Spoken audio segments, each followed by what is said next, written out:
Bowring ಆಸ್ಪತ್ರೆ ಗೋಡೆ ಕುಸಿದು 7 ಜನ ಸಾವು ಪ್ರಕರಣಕ್ಕೆ ಸಂಬಂಧಪಟ್ಟಂತೆ ಕಾಂಗ್ರೆಸ್ ಸರ್ಕಾರದ ವಿರುದ್ಧ ವಿಪಕ್ಷಗಳು ಕೆಂಡಾಕಾರ್ತಾ ಇದೆ. ಬೌರಿಂಗ್ ಆಸ್ಪತ್ರೆ ಗೋಡೆ ಕುಸಿದು 7 ಜನ ಸಾವು ಪ್ರಕರಣಕ್ಕೆ ಸಂಬಂಧಪಟ್ಟಂತೆ ಕಾಂಗ್ರೆಸ್ ಸರ್ಕಾರದ ವಿರುದ್ಧ ವಿಪಕ್ಷಗಳು ಕೆಂಡಾಕಾರ್ತಾ ಇದೆ.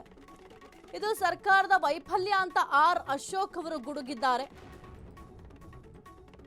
ದುರಂತಕ್ಕೆ ಸರ್ಕಾರದ ವೈಫಲ್ಯವೇ ಕಾರಣ. ಮಳೆಗಾಲ ಆರಂಭಕ್ಕೂ ಮುನ್ನವೇ ಕ್ರಮ ಕೈಗೊಳ್ಳಬೇಕು. ಬಿರುಕು ಬಿಟ್ಟ ಗೋಡೆ ಮನೆಗಳ ಬಗ್ಗೆ ಸಮೀಕ್ಷೆ ನಡೆಸಬೇಕು. ಅದನ್ನ ಬಿಟ್ಟು ಸಿಎಂ ಡಿಸಿಎಂ ದೆಹಲಿ ಪ್ರವಾಸಕ್ಕೆ ಹೋಗಿದ್ರು. ಘಟನೆ ಮರುಕಳಿಸದಂತೆ ಇನ್ನು ಮುಂದೆ ಎಚ್ಚರವನ್ನು ವಹಿಸಬೇಕು. ಸರ್ಕಾರದ ವಿರುದ್ಧ ವಿಪಕ್ಷ ನಾಯಕ ಆರ್ ಅಶೋಕ್ ಕಿಡಿಕಾರಿದ್ದಾರೆ. ಬೌರಿಂಗ್ ಆಸ್ಪತ್ರೆ ಗೋಡೆ ಕುಸಿದು 7 ಜನ ಸಾವು ಪ್ರಕರಣಕ್ಕೆ ಸಂಬಂಧಪಟ್ಟಂತೆ ಕಾಂಗ್ರೆಸ್ ಸರ್ಕಾರದ ವಿರುದ್ಧ ವಿಪಕ್ಷಗಳು ಈಗ ಕೆಂಡಾಕಾರ್ತಾ ಇದೆ. ಇದು ಸರ್ಕಾರದ ವೈಫಲ್ಯ ಅಂತ ಆರ್ ಅಶೋಕ್ ಅವರು ಕೂಡ ಗುಡುಗಿದ್ದಾರೆ. ದುರಂತಕ್ಕೆ ಸರ್ಕಾರದ ವೈಫಲ್ಯವೇ ಕಾರಣ ಆಗಿದೆ. ಮಳೆಗಾಲ ಆರಂಭಕ್ಕೂ ಮುನ್ನ ಕೆಲವೊಂದಿಷ್ಟು ಕ್ರಮವನ್ನ ಕೈಗೊಳ್ಳಬೇಕು. ಆದರೆ ಸರ್ಕಾರ ಯಾವುದೇ ರೀತಿಯ ಕೆಲಸ ಕಾರ್ಯಗಳನ್ನು ಕೂಡ ಮಾಡ್ತಾ ಇಲ್ಲ.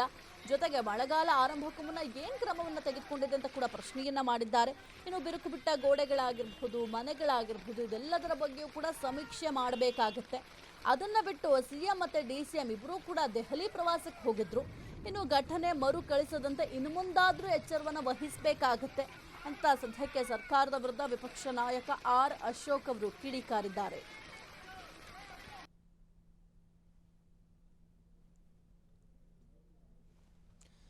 ಇನ್ನು ಬೌರಿಂಗ್ ಆಸ್ಪತ್ರೆ ಗೋಡೆ ಕುಸಿದು 7 ಜನ ಅಮಾಯಕರ ಪ್ರಾಣ ಹೋಗಿದೆ.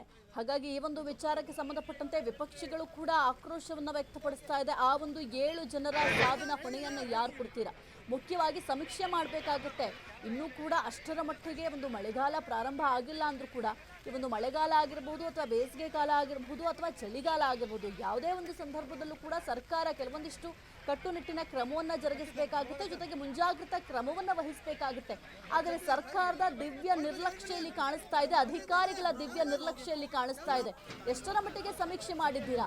ಈಗ ಮಳೆಗಾಲ ಆರಂಭಕ್ಕೂ ಮುನ್ನವೇ ಮರಗಳ ಕುರಿತು ಸಮೀಕ್ಷೆ ಮಾಡಬೇಕಾಗಿತ್ತು. ಜೊತೆಗೆ ಕಟ್ಟಡಗಳ ಪರಿಸ್ಥಿತಿ ಯಾವ ರೀತಿ ಇದೆ ಅದರ ಬಗ್ಗೆ ಸಮೀಕ್ಷೆ ಮಾಡಬೇಕಾಗಿತ್ತು. ಈಗ ಗೋಡೆಗಳ ಕುರಿತು ಕೂಡ ಸಮೀಕ್ಷೆಯನ್ನ ಮಾಡಬೇಕಾಗಿತ್ತು. ಆದ್ರೆ ಅಧಿಕಾರಿಗಳು ಯಾವುದರ ಬಗ್ಗೆ ಕೂಡ ತಲೆ ಕೆಡಿಸ್ಕೊಳ್ತಾ ಇಲ್ಲ. ಯಾವುದರ ಸಮೀಕ್ಷೆ ಕೂಡ ಮಾಡಿಲ್ಲ.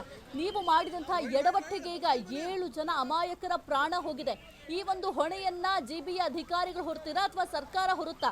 ಕೇವಲ ಸರ್ಕಾರ ಕೊಡುವಂತಹ ಪರಿಹಾರದ ಹಣ ಕುಟುಂಬ ನಿರ್ವಹಣೆಗಾಗುತ್ತೆ ಹೊರತು ಹೋದಂತಹ ಜೀವ ವಾಪಸ್ ಬರ್ಲಿಕ್ಕೆ ಸಾಧ್ಯ ಇಲ್ವಲ್ಲ.